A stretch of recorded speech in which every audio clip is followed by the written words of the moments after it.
안녕하십니까. 반갑습니다. 오늘 본문은 이렇게 시작합니다. 히스기야 왕이 듣고 자기의 옷을 찢고 굵은 베옷을 입고 여호와의 전으로 갔고. 히스기야는 무슨 일로 자기의 옷을 찢으며 굵은 베옷을 입고 여호와의 전으로 들어간 것일까요?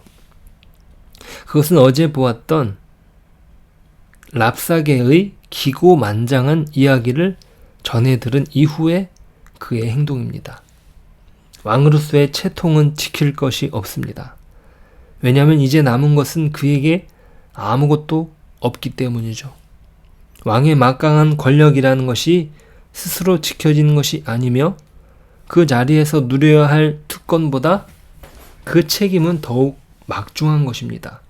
나라가 망하게 된 것의 책임이 자신의 잘못에 있다는 것을 히스기야는 알았던 것이죠. 아수르의 신하 랍사게는 그것을 꿰뚫고 그저 아수르 왕에게 납작 엎드릴 것을 요구합니다. 아수르 왕은 주전 705년에 즉위하여 주변 나라들을 평정합니다. 자신이 얼마나 대단한 힘을 가지고 있는지 보여주기 위함이죠.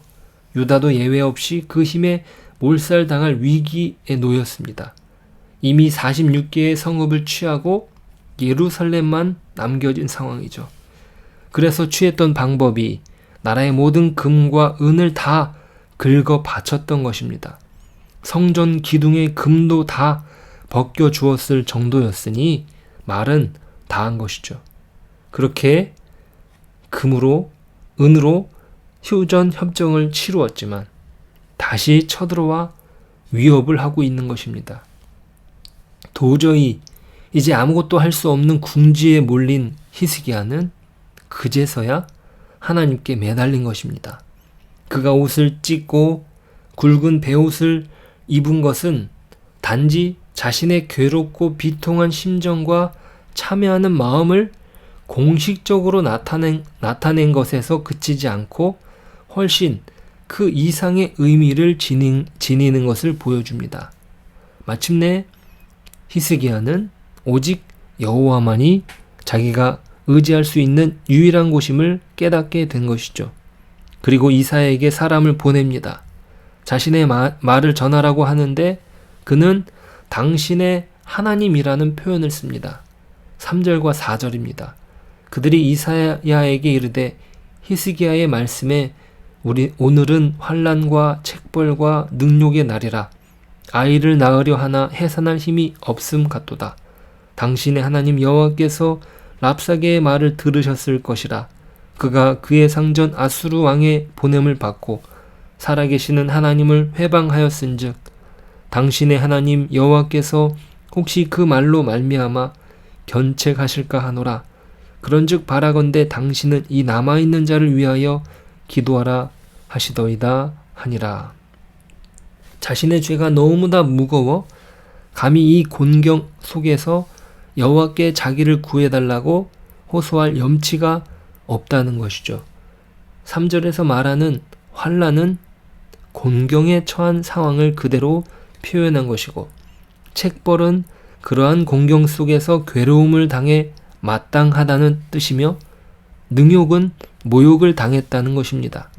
랍사게는 철저히 유다 방언을 구사하며 방자하게 굴었습니다. 모든 백성들이 다 들을 수 있도록 그 잘못들을 또 그 무력함을 다 낱낱이 드러내 버린 것이죠. 그래서 아이를 낳으려 하나 해산할 힘이 없다는 것입니다. 모든 소망이 사라졌다는 뜻이죠. 그렇게 4절의 호소는 자신이 할 수 있는 것이 아무것도 없으니 단지 하나님께서 자신의 명예를 위해 나서 주기만을 바랄 뿐이라고 말입니다. 자, 이렇게 인간적으로 아무런 성과를 거두지 못한 히스기야는 절망 가운데 하나님을 찾습니다. 인간적인 관점에선 사실상 아무런 희망이 없는 것이죠. 도저히 헤쳐나갈 길이 보이지 않는 것입니다. 성전 기둥의 금까지 다 긁어 모아 휴전하려고 했건만 그것도 되지 않았고 일찍이 애굽의 힘을 빌리려 했지만 아수르는 이미 애굽을 짓밟고 애굽은 상한 갈대 지팡이라고 기고만장해 도리어 꾸짖는 것입니다. 이런 히스기야에 대한 기록이 열왕기하를 보시면 18장 7절입니다. 열왕기하 18장 7절 여호와께서 그와 함께 하심에 그가 어디로 가든지 형통하였더라. 저가 아수르 왕을 배반하고 섬기지 아니하였고. 자, 열왕기하 18장의 기록은 히스기야에 대한 내용이 기록된 것입니다. 그런데 이 7절에서 여호와께서 그가 어디로 가든지 형통하였다고 했는데 지금 우리가 보는 히스기야는 전혀 형통해 보이지 않습니다. 인간적인 모든 노력들은 다 수포로 돌아가고 아무런 희망도 없는 절망 속에 빠진 히스기야가 형통해 보입니까? 적어도 세상적인 눈으로는 아니라는 말이죠.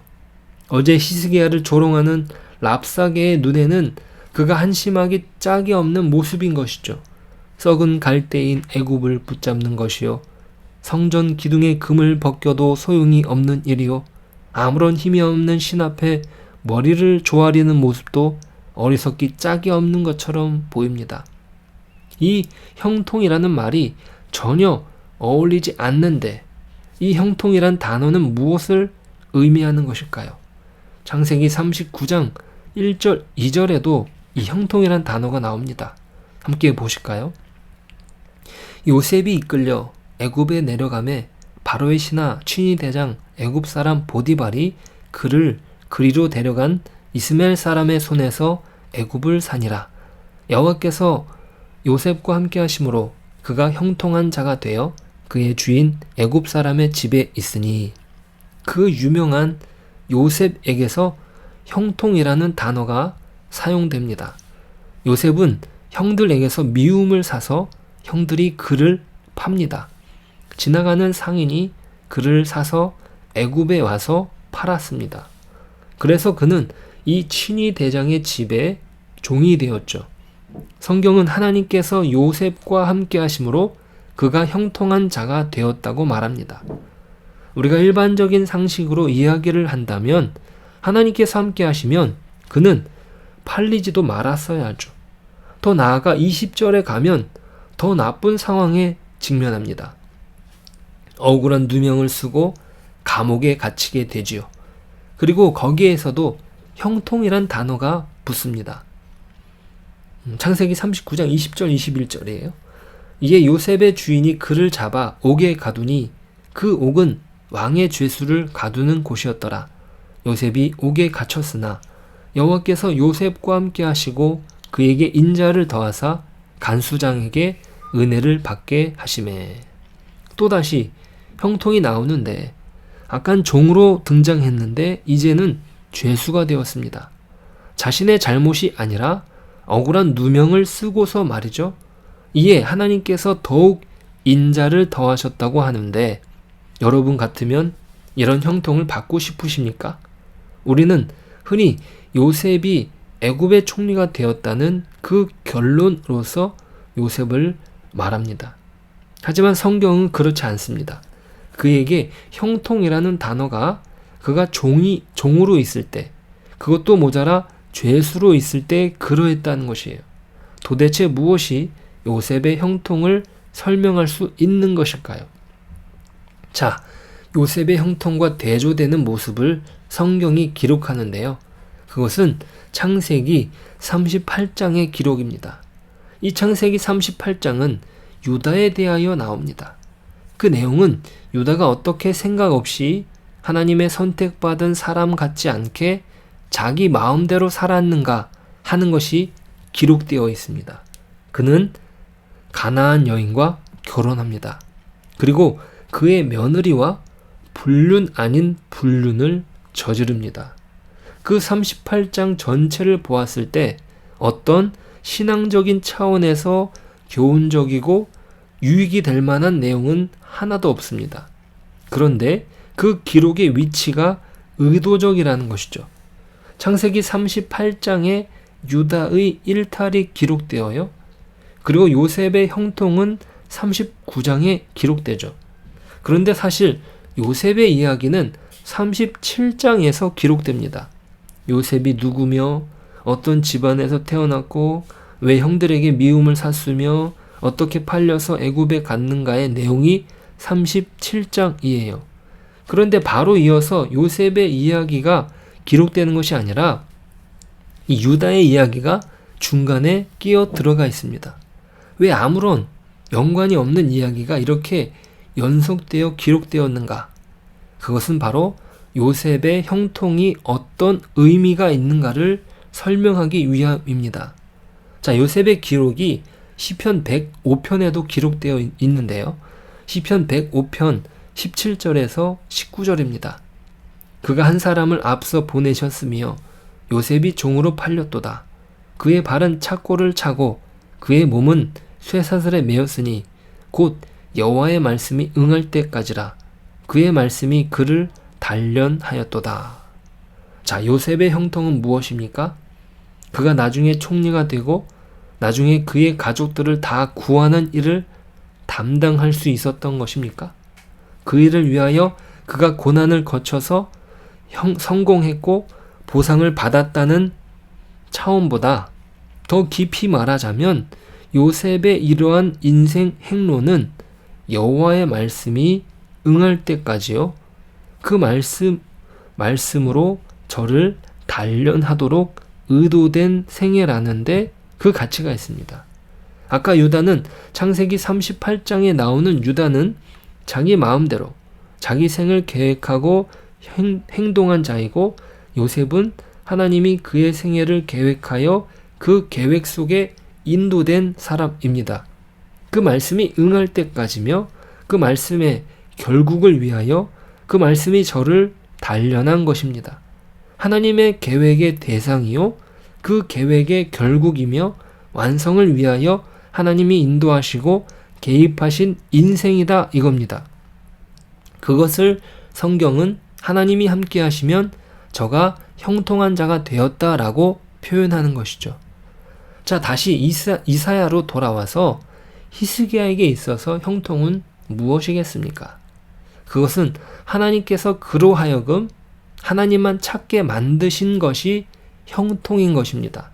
그는 자신의 모든 노력이 다 수포로 돌아가고 그 자신이 하나님께 나아갈 염치를 찾지 못할 정도로 자신에게서는 아무런 희망도 결론도 낼 수 없는 처지에 빠졌습니다. 그리고 오직 하나님께만 도우심이 되심을 인정하며 자신을 포기하고 하나님을 찾습니다. 이것이 신자의 형통인 것이죠. 하지만 이것은 신자가 아닌 자연인들은 전혀 이해할 수 없는 내용입니다. 그들에게 있어서 형통은 무엇입니까? 자신이 마음대로 하는 것을 하는 것입니다. 마치 창세기 38장의 유다처럼 말이죠. 자기 마음대로 자기가 하고 싶은 것을 하는 것 말이죠. 그런데 그들에게 불통은 뭔가요? 하고 싶은 것을 못하는 것이에요. 자, 오늘날 동성애를 어떻게 가르치는 줄 아십니까? 자꾸 마음이 끌린다면 그래도 된다는 것이에요. 마음 가는 대로 행동하고 사랑할 수 있다는 것이에요. 그것이 사람의 형통이라고 말하는 것이죠. 자, 하나님께서 원하시는 것은 무엇입니까? 우리의 절망을 요구하십니다. 우리가 우리 자신을 포기하고 하나님을 믿고 그 도우심을 구하는 자리에 앉게 하신다는 것이죠. 그리고 하나님께서는 그에게 필요한 것을 베풀어 주십니다. 그런데 이것은 세상적인 눈으로는 형통하지 않습니다. 요셉의 생애와 방불한 것이지요. 늘 고민하고 어려움의 연속이고 시련과 난관과 갈등의 연속으로 보입니다. 왜 그런다고요? 우리와 세상을 포기케 하시는 하나님의 인도하심입니다. 오늘 그 인도하심 속에서 우리의 고민과 절망을 하나님께 가지고 나아가 하나님만이 답이라는 사실을 붙잡고 하나님의 답을 얻고 그 답을 통하여 하나님을 알아가는 저와 여러분 되시길 축복합니다. 우리는 하나님께 나아가 세상적인 해답을 받아내는 것이 아닙니다. 그 절망들은 하나님만 의뢰하게 만드는 것이며 하나님으로 만족한, 하나님의 말씀으로 충만한 하나님의 사람으로 단련시키는 것입니다. 그리하여 우리 신앙의 가장 큰 핵심은 나의 필요를 내가 가지고 있지 않다는 것을 깨닫고 나의 진정한 필요가 하나님에게서만 나온다는 그 믿음으로 굳건히 세워지는 것입니다. 한 번 더 기억할 것은 세상은 인간이 가질 수 있는 것을 가지고 비교를 하는 것이고 신자는 인간이 가질 수 있는 것과 하나님이 가진 것 차이를 알아서 우리의 것을 내려놓고 하나님의 것을 가지는 것입니다. 그것은 지혜의 차이이지요. 그 지혜를 소유하는 것이 신자의 복입니다. 오늘 그 거룩한 지혜로 오늘을 살아가는 저와 여러분 되시길 축복합니다. 기도하겠습니다. 하나님 아버지, 감사합니다. 우리가 하나님의 은혜로 예수 그리스도를 통해서 하나님의 자녀가 되었습니다. 이것이 우리가 하나님께 사랑을 받은 것이고 복을 받은 것임을 믿습니다. 우리가 당하는 현실 속의 어려움들은 다 이 세상 것과 자기 자신의 헛된 것을 벗어버리게 하는 하나님의 신비한 인도하심입니다. 그 현실을 신앙의 눈으로 바라보아 우리가 어떻게 형통한 자인지 복된 자인지 깨닫게 하여 순종과 감사와 믿음으로 우리의 생애를 주님께 바치는 저희들의 삶이 되게 하여 주옵소서. 우리를 통해 이루시는 기적들을 누리고 또 확인하고 또 자랑하며 증거하는 우리의 신자된 삶이 될 수 있도록 오늘도 붙들어 주옵소서. 예수님의 이름으로 기도드립니다. 아멘.